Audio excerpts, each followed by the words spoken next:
Hello there, welcome to saberduelgaming, where we always take the high ground. Is there anyone more synonymous with Mario than the wonderful character of Yoshi? Oh, okay, other than Luigi, is there anyone more synonymous? Yoshi has been a stalwart of the Super Mario franchise since 1990 when he appeared in Super Mario World. However, despite this, it would be a completely different type of game, Tetris, that would serve as the inspiration for his 1991 game released on the NES and Game Boy. And today, we're going to do a retro review of Yoshi. Let's get the obvious thing out the way. The game, called Yoshi, is a game in which we don't play as Yoshi, we play as Mario again. Instead, Yoshi is reduced to something of a side gimmick involved within the game. But let's try and put that to one side, as irritating as it may be, and focus on the game itself. From the menu screen, the Yoshi game plays out very similar again to Tetris. There's an A and B type game with various levels and speed. You can also change the background music too. Regardless as to which type you play, the main premise of the game remains the same.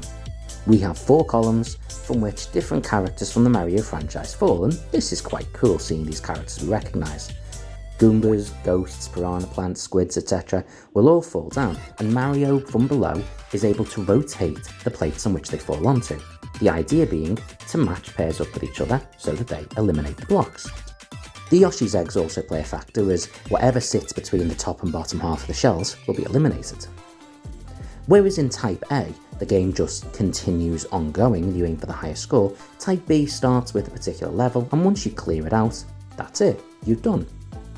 There is a 2-player game as well, which allows 2 people playing alongside each other to compete in Type A of the game, and this is with one playing as Mario and the other playing as Luigi.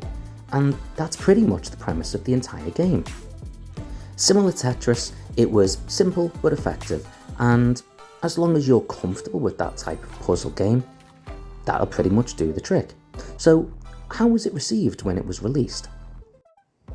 Well, the game sold well both in Japan as well as when it came over to the United States and the UK. In America, it actually topped the gaming charts for around 2 months, and in the UK, when it was re-released on the Game Boy, it was still selling in vast copies and topping charts in 1997, despite no real change to the gameplay itself. Reviewers made no attempt to hide the fact that it was very simple and very similar to Tetris, but they made it clear that as long as you were okay with this, you were going to enjoy it, and they found the, what for the time was relatively colourful graphics, to be endearing, and the music itself was very enjoyable too. The only score I could find from the time gave it a 4 out of 5, so still a decent mark. However, we come to the retrospective review now, how it holds under modern scrutiny, but in doing so, I found something quite interesting. When it was re-released in 2007 on the Wii Virtual Console, reviews for it were far more scathing.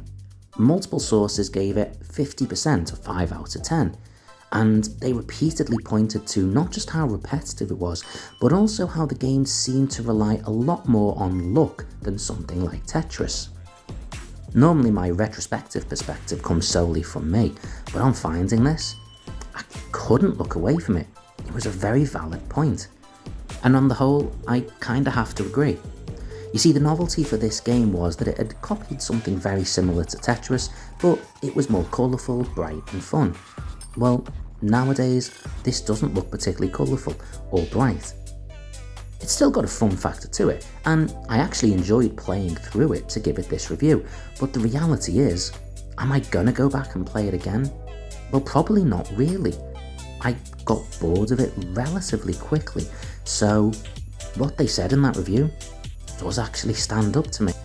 And also, if I'm looking back with a slightly more cynical gaze, really what I'm seeing here is Nintendo trying to capitalise on the popularity of the Yoshi name and the Yoshi character following its release on the Super Nintendo, and trying to shove that brand back into its more aging consoles.